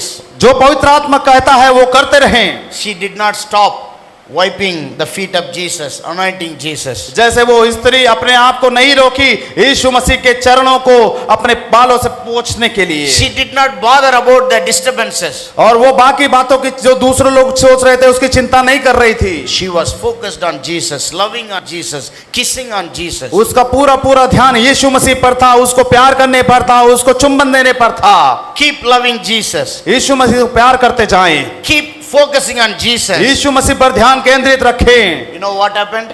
क्या होता है मालूम है आपको? Verse 6 says, उसका छठवां कहता and है, Jesus said, यीशु ने कहा let her alone. उसे अकेला छोड़ दो। He said with an authority, loud voice. एक उसने अधिकार के साथ बोला, एक प्रेम वाले भाव से बोला, उसे सताओ मत। In my interpretation, in my translation, I read like this, stop it. और मैं जैसा समझता हूं उसके हिसाब से मैं यहां पर लिखा है, रुक जाओ, बंद करो ये बात। Why do you trouble her? क्यों उसे परेशान कर रहे हो? Hallelujah. Hallelujah. You don't need to speak. आपको बोलने की जरूरत नहीं है, You keep doing what you are doing for Jesus. आप वो करते रहे जो आप यीशु मसीह के लिए कर रहे हैं। When the time comes, Jesus will arise. जब समय आएगा यीशु मसीह खड़ा होगा Jesus will speak for you. और यीशु मसीह आपके लिए बोलेगा, Jesus will release his power and authority. और यीशु मसीह अपनी शक्ति और अपने सामर्थ्य और अधिकार को प्रकट करेगा। Jesus will stop the nonsense, the disturbances. और जो भी परेशानी और तकलीफ आ रही है यीशु मसीह उसे रोक देगा। No power will prevail against the church of Jesus Christ. कोई भी शक्ति परमेश्वर यीशु मसीह की कलीसिया के विरोध में बलवंत नहीं हो सकती। The gates of Hades will not overcome the church. Hallelujah. नरक का दरवाजा परमेश्वर के कलीसिया पर प्रबल नहीं हो पाएगा। Hallelujah. Hallelujah. Nothing can stop you and me. कोई भी आपको और मुझे नहीं रोक सकता। And first appreciation, Jesus says, last verse in 6th verse, last sentence. पहला जो एक बहुत उसने प्रोत्साहन वाला यीशु मसीह ने जो बात किया लास्ट में देखेंगे छठवां में। Jesus says, she has done a good deed to me. उसने तो मेरे साथ भलाई की है। First appreciation. पहला जो प्रोत्साहन था, Jesus says, यीशु ने कहा she has done good to me. उसने तो मेरे साथ भलाई की है। Hallelujah. Hallelujah. Whatever you do for Jesus is the good thing. जो कुछ आप यीशु के लिए करते हैं वो That is- भला है। Anything you don't do Jesus, anything you don't do for Jesus, that is not good. आप जो कुछ भी कर रहे हैं अगर वो उसमें यीशु मसीह के लिए कुछ नहीं कर रहे तो उसका कोई फायदा नहीं। वो अच्छा Anything नहीं। you do for Jesus, that is good. जो कुछ भी आप यीशु मसीह के लिए कर रहे हैं वो बढ़िया है, वो उत्तम है। Other people are seeing as waste. Jesus is seeing as good. दूसरे लोग देखते हैं इसको एक व्यर्थ बात की तरह, लेकिन यीशु मसीह से देखता है एक भलाई की तरह। Don't worry about others' comments. You always be concerned about God's acceptance. आप दूसरों की बातों पर सुनकर उसे बातों पर ध्यान देकर ज्यादा चिंता में ना आए। आप केवल परमेश्वर के हमारे ग्रहण करने वाली बात पर ध्यान दे कि क्या करे तो परमेश्वर हमें ग्रहण करेगा। She fully committed herself to Jesus, and Jesus says she did good thing. और उसने अपने आप का समर्पण किया यीशु मसीह के सामने पूरा पूरा, और यीशु मसीह ने बोला इसने मेरे साथ भलाई की है। First, she committed to Jesus. और पहला चीज जो उसने किया था वो है पूरा समर्पण। Second, she contributed to Jesus. और उसने जो दूसरी बात की थी वो सहभागी हुई थी यीशु मसीह के साथ। You know what is the approximate price of the perfume? आपको पता है एक लगभग कितने मूल्य का होगा वो जो इत्र था, जो परफ्यूम था? This guy in verse 5 says, for it might have been sold for more than 300 silver pieces and given to the poor. इसे बता रहा है अगर इसको बेचा जाता, पांचवा पद में दिया है, अगर इसको बेचा जाता तो 300 चांदी के सिक्कों में ये बिक सकता था। In Greek it is written 300 denarii. 1 denarius is 1 day salary. 300 denarii is 1 year salary. This perfume cost was 1 year salary. ये जो इसका इत्र का जो मूल्य था 1 साल के तनख्वाह के बराबर था। समझ रहे, 1 साल के तनख्वाह के बराबर था। So she gave maximum she can give. तो उसने वो दिया जितना ज्यादा वो अपने से दे सकती थी, उसने वो किया वहां पर। She gave the best, the priceless thing she can give. और वो अपने जीवन का जो सबसे उत्तम भाग लेकर आ सकती थी वो वहां पर लेकर आई। She gave the most costliest thing she had. उसके पास जो सबसे बहुमूल्य चीज था वो उसने यीशु मसीह के पास लेकर आई। In Jewish culture, this perfume is like life insurance. यहूदी मान्यताओं में जो इत्र है वो एक लाइफ इंश्योरेंस के जैसा है। For any emergency sickness, you use this for your health, for your life, to save your life. कोई भी इमरजेंसी अगर आती है, कोई भी आपातकालीन स्थिति बनती है तो उसको बेचकर उसके जगह पैसे लेकर उसको इस्तेमाल किया जा सकता है। तो इस प्रकार से वो लाइफ इंश्योरेंस के जैसा था। Otherwise, in Jewish culture, it is used for the first night or first week of the marriage. When a woman gets married, she uses this for her husband. जैसे कि इसका दूसरा इस्तेमाल और कैसा होता है कि जैसे शादी होती है तो पहले हफ्ता जो रहता है दुल्हन अपने शादी के समय में पहले हफ्ते में इस प्रकार के इत्र को इस्तेमाल करती है। This is like a lifetime saving property. ये एक प्रॉपर्टी के जैसा है, ये एक संपत्ति के जैसा है। To save 1 year salary, you have to save little by little, at least 10 years. Then only you can save money, you know. जैसे अगर आपको 1 साल का सैलरी के जितना अगर अभी बचाना है तो आपको 8-10 साल काम करना पड़ेगा, तभी आपके पास 1 साल के सैलरी जितना एक पैसा आपके हाथ में बचता है। Whether it is used for emergency or marriage, the third purpose Jewish people use this perfume for the burial of someone special died in their family. जैसे पहले बताए थे कि इसको एक लाइफ इंश्योरेंस के जैसे, और दूसरा जो शादी के समय में भी इस्तेमाल होता है, लेकिन इसका तीसरा एक और इस्तेमाल होता है जो कि अपने प्रियजन जब मर जाते हैं तो उनका जो दफनाया जाना होता है उस समय में उनके ऊपर इसका इस्तेमाल किया जाता है। And it is the symbol and sign of resurrection belief. और ये एक ऐसा विश्वास को दिखाता है जिससे हम ये प्रतीत करते हैं कि ये इससे पुनरुत्थान होगा। I think she applied all 3 reasons to Jesus by pouring out this perfume. मैं समझता हूं कि ये तीनों कारण की वजह से, ये सारे तीनों कारण को सोचते हुए उसने यीशु मसीह के ऊपर इस उत्तर को उंडेला She होगा। understood Jesus can heal her in any emergency. Jesus will help her. So no need of this perfume. I am giving this perfume to Jesus. वो समझ रही थी कि यीशु मसीह जब भी मेरे बीमारी का समय आएगा तो वो यीशु मसीह मुझे कभी भी हील कर सकता, मुझे चंगा कर सकता है, मुझे उसकी चिंता करने की जरूरत नहीं है। She understood Jesus is her bridegroom. Spiritually, she is going to be united with Jesus. So she is giving her perfume to her bridegroom. वो समझती थी कि यीशु मसीह जो है मेरा दुल्हा है आत्मिक तौर पर, और उस प्रकार की मानसिकता के साथ उसने ये सोचा कि मैं इत्र को उंडेलूंगी क्योंकि वो मेरा दुल्हा है और मैं उसके लिए ही ये इत्र का इस्तेमाल करूंगी। Most importantly, Jesus himself is saying, verse 8, और सबसे महत्वपूर्ण बात उसका 8वां पद में यीशु मसीह स्वयं कह रहे हैं, she has done what she could. जो कुछ वह कर सकी उसने किया। She has come beforehand to anoint my body for burial. उसने मेरे गाड़े जाने की तैयारी में पहले मेरी देह पर इत्र मला है। Which means she believes in the death and resurrection of Jesus, that he is the savior going to die for her sin, for the disciples' sin, for the whole world's sin. इसका मतलब वो विश्वास कर रही है कि यीशु मसीह मारा जाएगा, गाड़ा जाएगा और तीसरे दिन जी उठेगा इस पूरे संसार के पाप की क्षमा के लिए। Hallelujah. Hallelujah. Jesus is the only savior. Jesus is the universal savior. यीशु मसीह एकमात्र उद्धार करता है। यीशु मसीह इस पूरे विश्व का एकमात्र उद्धार करता है। Hallelujah. Hallelujah. She understood and believed that truth. To express, to confess the truth, she poured out beforehand, before burial, she poured anointed Jesus. उस स्त्री ने इस बात पर पहले से ही विश्वास किया और अपने विश्वास का प्रकटीकरण उस पात्र को यीशु मसीह के उसको तोड़कर उसको यीशु मसीह के सिर पर उंडेल कर उसको उसके पैरों को उसको मलते हुए उसने प्रकटीकरण किया अपने विश्वास का। She did first. उसने पहले किया। Other people did that after Jesus' death. They went to the grave for anointing Jesus' body. But she did first before others. दूसरों के पहले इस स्त्री ने किया, क्योंकि बाकी लोग उसके मृत्यु के बाद उसके लोथ को जब शरीर को लेकर जा रहे थे तब उन्होंने ये सारी चीजें उसके शरीर को उस कब्र में डालने के पहले सब कुछ कर रहे थे। So second thing, she did the best and did first.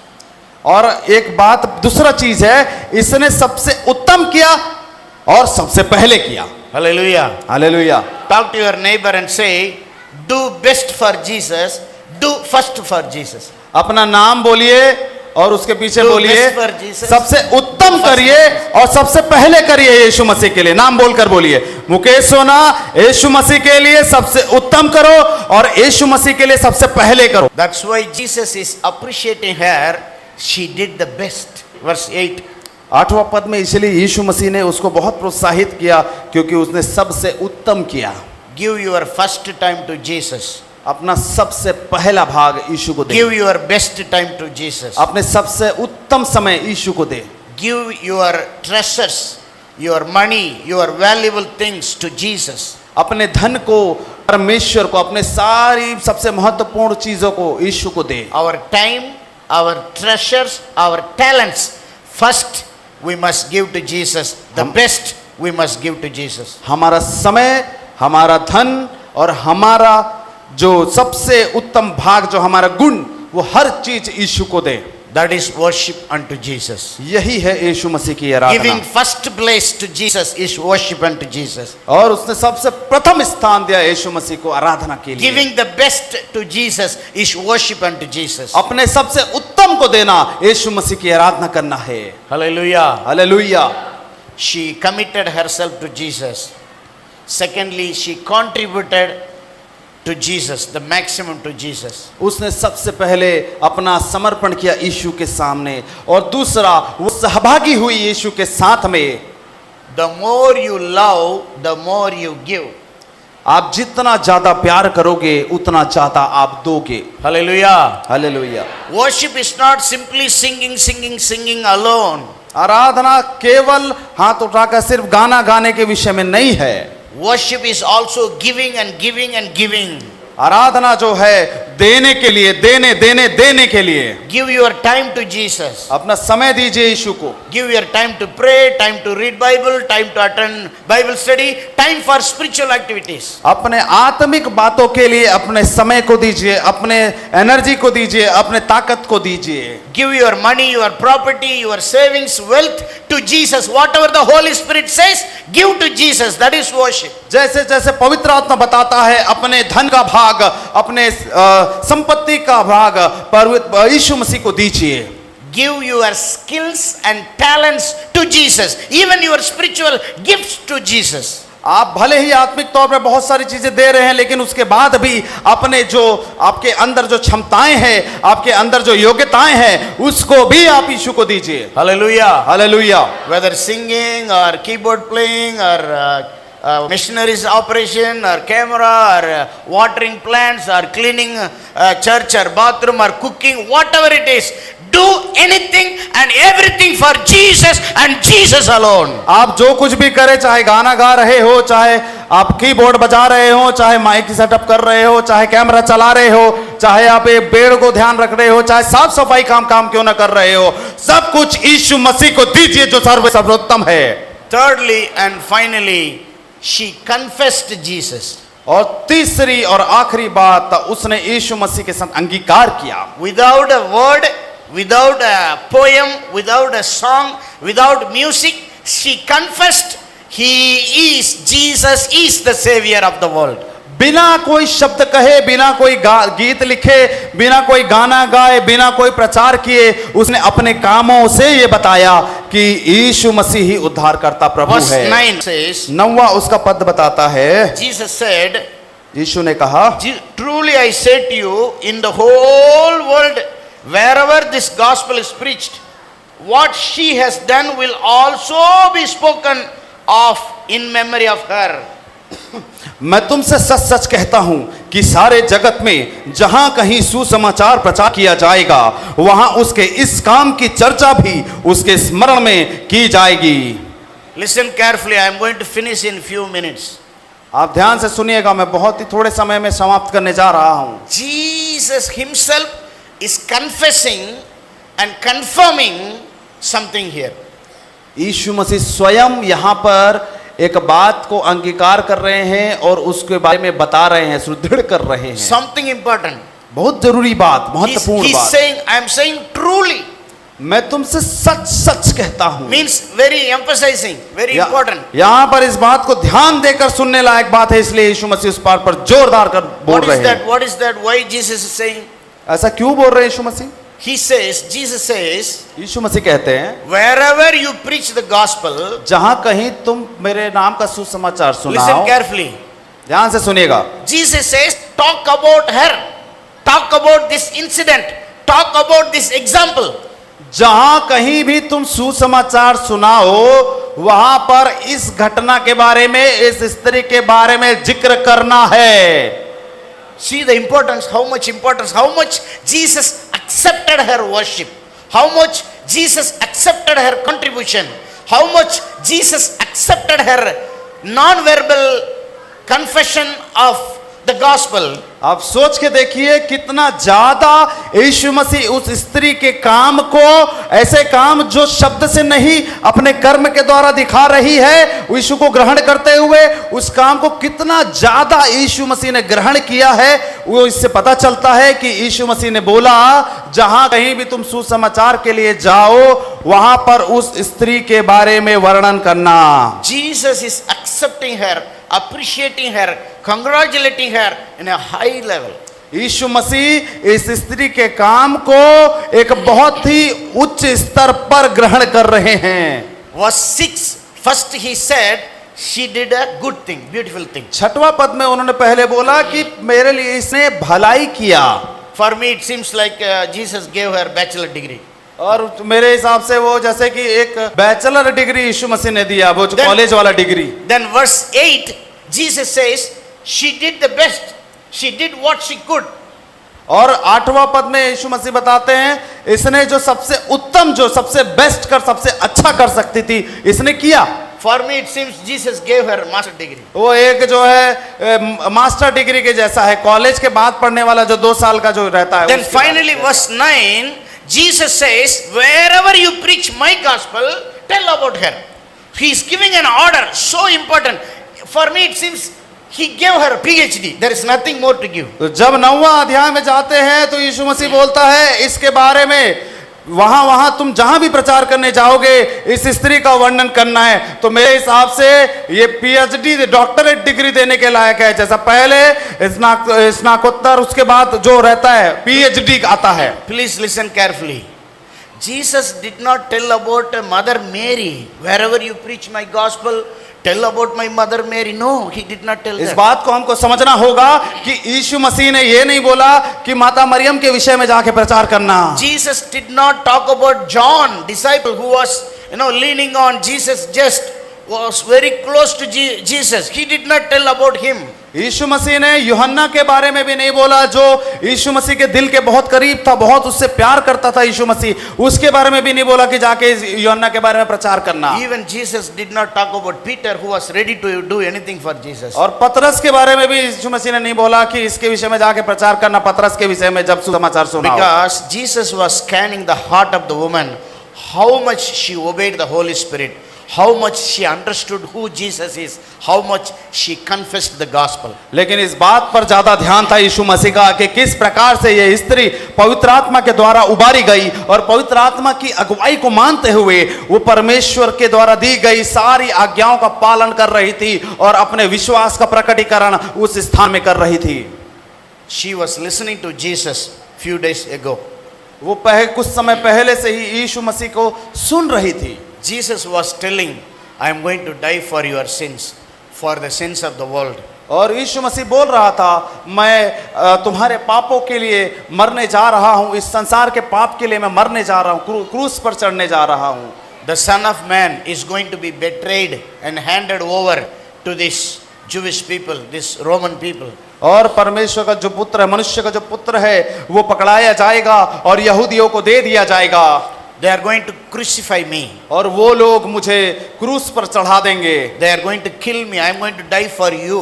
और वो मुझे मार देंगे और मैं तुम लोगों के लिए मर जाऊंगा, जान दे दूंगा। But the third day I will rise again. लेकिन मैं तीसरे दिन जी उठूंगा। So Jesus was telling them the gospel, I am the way, I am your savior, I am going to die in your place, I am going to take your punishment on me. यहाँ पर यीशु मसीह सुसमाचार सुना रहे थे कि मैं तुम्हारे पापों के लिए मारा जाऊंगा, गाड़ा जाऊंगा और तीसरे दिन जी उठूंगा, मैं तुम्हारे सारे अपराधों को अपने ऊपर ले लूंगा करके। She believed that. और वो उस बात पर विश्वास The Holy Spirit gave her the revelation that Jesus is going to die in her place on behalf of her. और पवित्र आत्मा ने उस स्त्री के अंदर एक ऐसा प्रकाशन डाला और उसको ये उभारा कि यीशु मसीह तुम्हारे पापों के लिए ही मारा और गाड़ा जाएगा और तीसरे दिन जी उठेगा। Actually, Jesus was killed and nailed and was hanging on the cross without clothes, naked. That was shameful. दरअसल यीशु मसीह क्रूस पर चढ़ाए गए, उन पर कीले ठोके गए, वो भी उस समय उनके शरीर में कोई कपड़ा नहीं था, एक बहुत शर्मिंदगी वाला समय था। For decency in drawings we are just covering, but actually he was hanging naked. जब चित्र बनाता है एक चित्रकार तो वो एक थोड़ा सा सभ्यता के नाते उसमें एक कपड़ा बना देता है, लेकिन सत्य ये है कि यीशु मसीह जब कलवरी क्रूस पर चढ़ाए गए उनके शरीर में कोई कपड़ा नहीं She था। understood the pain, the suffering, the sacrifice that Jesus is going to face for her, for the disciples, for the whole world. And that is why she is saying, I believe you as my savior. I anoint you as a sign of your burial, death and resurrection. So she confessed the truth of the gospel that Jesus is the savior without words. वो उस दर्द को समझ रही थी, उस तकलीफ को समझ रही थी जो यीशु मसीह इस संसार के सभी लोगों के पापों के लिए अपने ऊपर लेने जा रहे थे और वो उस बात पर विश्वास कर रही थी और उस बात का, उस विश्वास का प्रकटीकरण उसने अपने कामों के द्वारा वहां पर दिखाया। उसने बिना शब्द का इस्तेमाल किए अपने विश्वास को वहां पर दिखाया। According to this passage, she was the first preacher, she was the first evangelist, she preached the gospel without words. इस but वचन life. और इस पद के अनुसार वो सबसे पहली महिला हुई जो इस बात पर विश्वास की, वो सबसे पहली महिला हुई जो इस बात का प्रचार की कि यीशु मसीह इस संसार के पापों के लिए मारा जाएगा, गाड़ा जाएगा और तीसरे दिन जी उठेगा। That is why Jesus said, I want everybody to believe like her. I want everybody to commit like her. I want everybody to confess like her. I want everybody to live like her. So, tell her example when you preach my gospel. इसलिए यीशु मसीह ने बोला, मैं चाहता हूं कि सबका हृदय इस स्त्री की तरह हो जाए जिसने अपना समर्पण किया यीशु मसीह के सामने, जो यीशु मसीह के साथ सहभागिता को धारण की और यीशु मसीह के लिए जीना और अपने विश्वास के द्वारा यीशु मसीह के प्रति अपने विश्वास को अपने कामों के द्वारा जिसने प्रकट किया था। यीशु मसीह चाहता था कि यही विश्वास हर एक विश्वासी के जीवन में हो, इसलिए उसने बोला, जहां कहीं मेरा सुसमाचार सुनाओगे इस स्त्री का वर्णन करना। Accepted worship. ये ग्रहण की गई आराधना, She worshipped Jesus. उसने यीशु को आराधना किया। First she committed herself. पहला उसने समर्पण किया यीशु के सामने, Broke the bottle, anointed Jesus with the perfume. उसने इत्र के पात्र को तोड़ा और इत्र से यीशु मसीह का अभिषेक किया। Jesus accepted and appreciated her. यीशु मसीह ने उसे ग्रहण किया और उसकी प्रोत्साहन किया। Jesus said she has done good thing. और उसने कहा, इसने मेरे साथ भलाई की। Second, she contributed to Jesus. दूसरा, उसने यीशु के साथ सहभागिता को धारण किया। Or she gave everything to the best to Jesus, the first to Jesus. उसके साथ सहभागी होकर उसने सबसे उत्तम यीशु मसीह को दिया। Jesus accepted and appreciated her. यीशु मसीह ने उसे भी ग्रहण किया और उसको प्रोत्साहन किया। She has done a good work, good thing, best thing. उसने कहा, ये जो कर सकती थी उसने सबसे उत्तम इसने किया है। Finally, she confessed Jesus, the gospel. और उसने अंत में यीशु मसीह के जो सुसमाचार यीशु मसीह बता रहे थे उस पर विश्वास किया। Jesus accepted and appreciated her. और यीशु मसीह ने उसको ग्रहण किया और उसको प्रोत्साहन किया। Wherever you preach the gospel, her example must be told alongside. जहां कहीं भी तुम सुसमाचार का प्रचार करो, इस स्त्री का वर्णन जरूर करना। She has done good thing. उसने बहुत भलाई का काम किया। She has done the best thing. वो उस अपनी क्षमता में जो सबसे उत्तम कर सकती थी वो किया। What she has done will be told to all the world. और जो कुछ उसने किया ये सब पूरे जगत के सारे लोगों के बीच में सुसमाचार के तौर पर सुनाया जाए। Today Jesus is scanning our heart and our life. इसी प्रकार से जैसे उस स्त्री का मन परिवर्तित हुआ था, आज यीशु मसीह हम सब के हृदय को भी परिवर्तित कर रहा है। What will Jesus tell about you? आपके विषय में यीशु मसीह क्या कहता है? How much are you loving him? आप कितना उसे प्यार कर रहे हैं? How much are you giving him? आप उसे कितना दे रहे हैं? How much are you believing and preaching the gospel? आप उस पर कितना विश्वास कर रहे हैं और उसके सुसमाचार को सुना रहे हैं? Shall we all stand up and commit ourselves to worship God, worship Jesus by our lifestyle? अपने स्थानों में हम खड़े हो जाएंगे और जैसा परमेश्वर चाहता है उस प्रकार से हम उसकी आराधना करेंगे। Let us surrender ourselves to love Jesus. अपने हृदय को उसके प्यार के लिए समर्पित कर दें। Let us surrender ourselves to give for Jesus. अपने जीवन को उसके लिए देने के लिए समर्पित कर दें। Let us surrender ourselves to believe and preach the gospel of Jesus. अपने जीवनों को समर्पित कर दें उसके वचन के प्रचार के लिए, उसके सुसमाचार को फैलाने के लिए। I want everybody close your eyes. If you like, lift up your hands and truly speak to Jesus from your heart. Commit yourself and pray with your own words. अपनी आंखों को बंद करें और अगर आप हाथ उठाने के लिए महसूस कर रहे हैं तो हाथ उठाइए और यीशु मसीह से के सामने अपने जीवन को पूरी तरह से समर्पण करें और उससे कहे, मैं हृदय तेरे हाथों में देता हूं प्रभु। Tell Jesus how much you love him. यीशु से कह दे कि आप उससे कितना ज्यादा प्यार करते Tell हैं। Jesus what you want to give him. यीशु से कह दे आप उसे क्या देना चाहते हैं। If you don't have anything to give, अगर आपके पास कुछ भी देने को नहीं है तो give your future.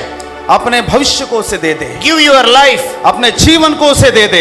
Tell Jesus, Jesus, I am giving the rest of my life that I want to live for you. यीशु से कहे कि प्रभु मेरे जीवन को मैं तुझे देता हूं और मेरा आने वाला सारा जीवन मैं तेरे लिए जीऊंगा। Surrender yourself to preach the gospel to the world. अपने आप को समर्पण कर दे उस परमेश्वर के सुसमाचार को इस दुनिया में सुनाने के लिए। Let us all worship Jesus by committing ourselves, by contributing the best and confessing Jesus.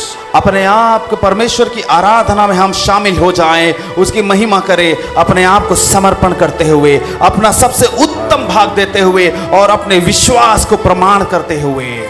Lord, we love you. प्रभु हम आपसे प्यार करते हैं। Jesus, we love you. यीशु हम आपसे प्यार करते हैं। Jesus, we worship you. यीशु हम आपकी आराधना करते हैं। Jesus, we give our time and treasures and talents. हम अपने सारे उत्तम भागों को आपको देते हैं प्रभु जी। Jesus, we give our future, our whole life for you. हमारे भविष्य और अपने पूरे जीवन को आपको देते हैं यीशु। Jesus, our life is the perfume in our hands. आपके हाथों में हमारा जीवन एक इत्र की तरह होने पाए। We want to pour out our whole future for you, हमारे सारे भविष्य को आपके हाथों में सौंप देते हैं for your प्रभु। gospel. आपके सुसमाचार के लिए Accept our life, Lord. हमारे जीवन को ग्रहण कीजिए प्रभु। Accept our worship, Lord. हमारी आराधना को ग्रहण कीजिए Accept परमेश्वर। me, accept all of us, Lord. मुझे ग्रहण करें, हम सबको ग्रहण करें परमेश्वर। We give ourselves to you, God. हमारे जीवन को हम सब आपके हाथों में सौंपते हैं। We love you, Jesus. आपको प्यार करते हैं, We worship you, Jesus. आपकी आराधना करते हैं, We want to live for you, Jesus. आपके लिए जीना चाहते हैं प्रभु। We want to live for the preaching of the gospel.